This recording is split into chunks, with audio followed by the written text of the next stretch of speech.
In a small town where morning mist clung to the rooftops, Margaret held her newborn son for the first time. Her husband David stood beside her, his face glowing with joy. They named the boy Daniel, hoping his life would be filled with blessings. But as sunlight streamed through the hospital window, the doctor's expression changed. He examined the infant carefully, then asked to speak with the parents privately. Margaret's heart began to race as she clutched her baby closer. "Your son has a congenital defect in his left eye," the doctor explained gently. "He can see, but the eye is clouded and appears different. As he grows, children might notice. However, there is hope. With a corneal transplant, we can restore the eye completely, but we need a donor, someone willing to give their own eye." Margaret and David exchanged glances. The news was heavy, but their faith taught them that every trial came with purpose. They returned home that evening, holding Daniel between them, whispering prayers for his future, and thanking God for the gift of their son, perfect in their eyes, despite what others might see. Life moved forward in simple contentment.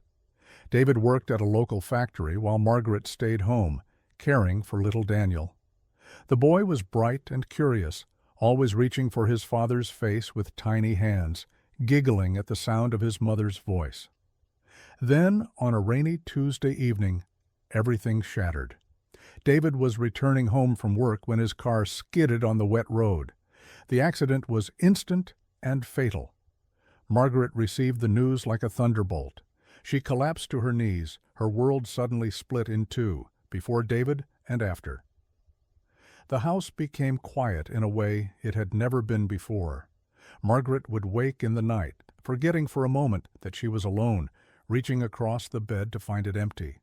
But when Daniel cried, she would rise, kiss his forehead, and remind herself that David lived on through this child. She returned to the doctor weeks later, her eyes red from grief, but her voice steady. "I will donate my eye for my son," she said. "When he is old enough for the surgery, take mine. I will not let him suffer because of something I could have prevented." The doctor tried to dissuade her, explaining the difficulties of living with one eye. But Margaret had made her decision. She had already lost her husband. She would give anything to protect her son from pain. When Daniel turned 6, the doctors scheduled the surgery. Margaret told her son he would be getting treatment to make his eye better, but she never mentioned where the eye would come from. She wanted him to live freely, without the burden of knowing what she had given. The morning of the surgery, she kissed his forehead and whispered, "You are my precious gift. May God protect you always." She went into her own procedure room with a calm heart. To her, this was not a sacrifice. It was what mothers do. They give without counting the cost. The surgeries were successful. Daniel's eye was restored, bright and clear. He looked like any other child now. Margaret emerged with a patch over her left eye, which later became a permanent feature of her appearance. She wore it without complaint. Neighbors asked what happened. "An accident," she would say simply, never elaborating. She took on extra work, sewing clothes late into the night, cleaning houses during the day, to pay for Daniel's school fees and clothes. Her body ached, her vision limited. But whenever she saw her son running and playing with both eyes wide and healthy, her heart filled with gratitude. For several years, Daniel remained innocent to the world's cruelty. He loved his mother deeply, holding her hand as they walked to school, sharing with her the stories he learned each day. Margaret would listen, her one good eye twinkling with pride, as he recited poems or showed her his drawings. She made sure he had everything: clean clothes, hot meals, help with homework. On his birthday, she would bake a small cake with whatever ingredients she could afford, singing to him softly. Daniel would blow out the candles and hug her tightly, saying, "You're the best mother in the world." Those were the golden years, before the world taught him to see with different eyes. Margaret cherished every moment, storing them in her heart like precious jewels. She knew somehow that childhood innocence doesn't last forever. She had seen it in other families, how children grow distant, how they begin to see their parents through the lens of society rather than love. But for now, Daniel was hers, completely and unashamedly. And that was enough. Middle school changed everything. Daniel started noticing how the other children looked at his mother when she came to pick him up. He heard the whispers, saw the pointed fingers.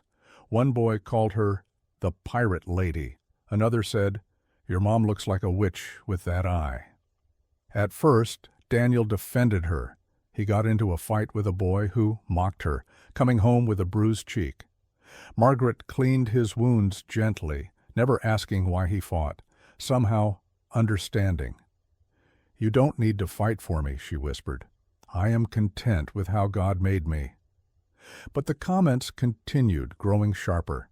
During parent-teacher meetings, Daniel began to notice how other mothers looked, young, stylish, with both eyes clear and unblemished. He began to see his mother as they saw her, poor, worn, different. Shame is a slow poison. It doesn't kill all at once. It seeps in gradually, changing how you see the people you once loved. Daniel started walking ahead of his mother on the street. He asked her not to come to school events. When she insisted on attending his 8th grade graduation, he barely acknowledged her presence. Margaret noticed. How could she not? But she told herself it was a phase, that he was young and would understand one day. She continued to work, to sacrifice, to love, even as her son's love seemed to grow colder with each passing year. High school brought the worst of it. Daniel, now a teenager desperate to fit in, began to actively resent his mother. When she spoke to him in the morning, he would grunt in response. When she prepared his meals, he would eat in silence, then retreat to his room. One evening, after a particularly hard day at school where classmates had mocked him, Daniel exploded. Margaret had asked him a simple question about his day, and he turned on her with venom in his voice. "Why do you even care?" he shouted. "Do you know what they call you? Do you know what they call me because of you? Son of the one-eyed witch. I hate going to school because of you. I hate when people see us together." The words hung in the air like smoke from a fire. Margaret stood frozen, her hand still holding the spoon she'd been using to stir dinner, her one good eye filled with tears, but she didn't let them fall, not in front of him. I'm sorry you feel this way," she whispered. "I only want what's best for you." "Then stay away from me," Daniel screamed. "I hate you. I wish you weren't my mother." He stormed to his room, slamming the door. Margaret stood alone in the kitchen, her heart shattered into pieces. She sat down slowly, her head in her hands, and wept silently. She had given her eye, her youth, her life, and this was what her son felt. But even through the pain, she whispered a prayer. "God, guide him. Forgive him. He doesn't understand." Daniel left for college the moment he could, choosing a university in another state. He rarely called home. When Margaret would phone him, he would keep the conversations short, always with an excuse to hang up. She sent him money from her meager earnings, money she could barely spare, and he would accept it without thanks. After graduation, Daniel landed a good job at a corporate firm. He wore suits now, lived in a nice apartment, and moved in circles far removed from the small town where he grew up. He felt successful, modern, free from the embarrassment of his past. Then he met Emily at work, educated, graceful, from a good family. They fell in love, and within a year they were married. The wedding was small, held in the city. Daniel didn't invite his mother. He told Emily that his mother had passed away years ago. It was easier than explaining, easier than facing the shame. Margaret heard about the wedding through a distant relative. She cried that day, not from anger, but from sorrow. Her son was starting a new life, and she wasn't part of it. Still, she prayed for him every night, asking God to grant him happiness, to protect his marriage, to fill his life with blessings. She kept a small photograph of Daniel from his childhood on her bedside table, looking at it each morning and whispering, "May God keep you safe, my son. 3 years into his marriage, Daniel received an unexpected knock on his door on a Saturday morning. He opened it to find his mother standing there, older, frailer, her single eye bright with nervous hope. "Daniel," she said softly, "my son, I just wanted to see you, to see how you are." Panic seized Daniel's chest. Emily was in the next room. If she saw his mother, if she learned the truth, everything would unravel. His carefully constructed life would collapse. "What are you doing here?" he hissed, stepping outside and pulling the door closed behind him. "You can't be here." Margaret's smile faltered. "I just wanted to see you, sweetheart. It's been so long. I brought you some of the cookies you used to love." "You need to leave," Daniel interrupted, his voice cold and hard. "You can't just show up here. My wife, she doesn't know about you. She thinks—" "It doesn't matter what she thinks. You need to go, now." "But Daniel—" "Go," he said harshly. "Don't come back here. Don't contact me. Just go back home."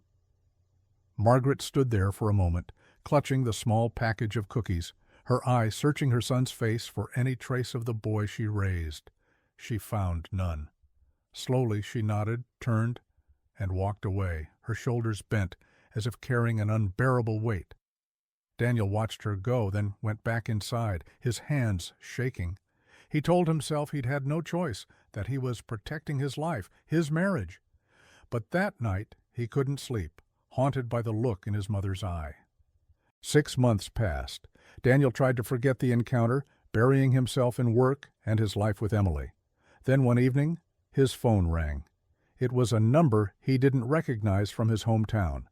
"Daniel," an elderly voice said, "this is Mr. Peterson from your mother's church.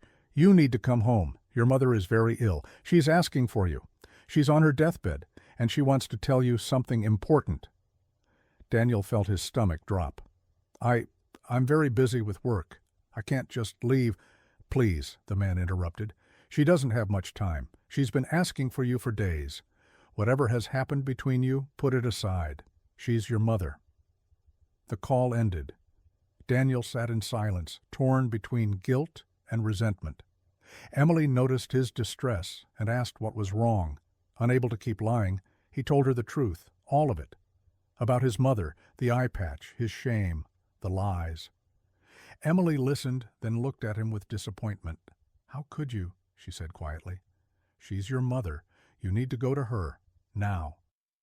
Shaken by her reaction and the weight of his own conscience, Daniel booked the next flight. He drove through the night toward his hometown, his heart pounding with fear and regret. But when he arrived at his mother's small house, Mr. Peterson met him at the door with tears in his eyes. "I'm sorry, son," he said. "She passed away 10 minutes ago. She held on as long as she could." Daniel entered his mother's room, his legs weak beneath him. She lay on the bed, peaceful now, her suffering ended. Her face looked younger somehow, freed from pain.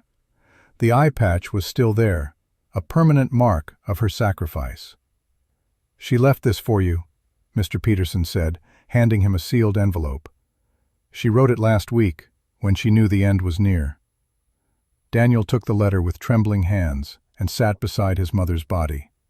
He opened it and began to read.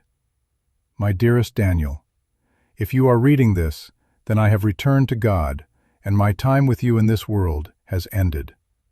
There is something I must tell you, something I kept from you all these years because I wanted you to live without guilt. When you were born, you had a defect in your left eye. The doctors said it could be corrected with a transplant, but we needed a donor. Your father and I prayed for guidance. Then, when you were 6 years old, I donated my own eye to you. The surgery gave you the healthy eye you have today. I never told you because a mother's love is not meant to be a burden. I wanted you to run and play and live freely. I worked extra jobs to give you an education, to give you opportunities I never had. When your father died in that accident, you became my entire world. I know you felt ashamed of me. I saw it in your eyes as you grew older. It hurt more than losing my eye ever did. But I understood. The world judges by appearances, and I looked different. I forgive you, my son. I always did. You made mistakes, as all humans do, but you are still my beloved child. I pray that God grants you happiness, that He blesses your marriage, and that He guides you to be better than you were. Take care of my eye. It sees the world through you now. Let it see kindness. Let it see compassion. Let it see the beauty I always saw in you. Your mother, Margaret. The letter fell from Daniel's hands. He collapsed beside his mother's bed, his body shaking with sobs that came from the deepest part of his soul. Everything he had despised about her, everything he had been ashamed of, it was all because she loved him.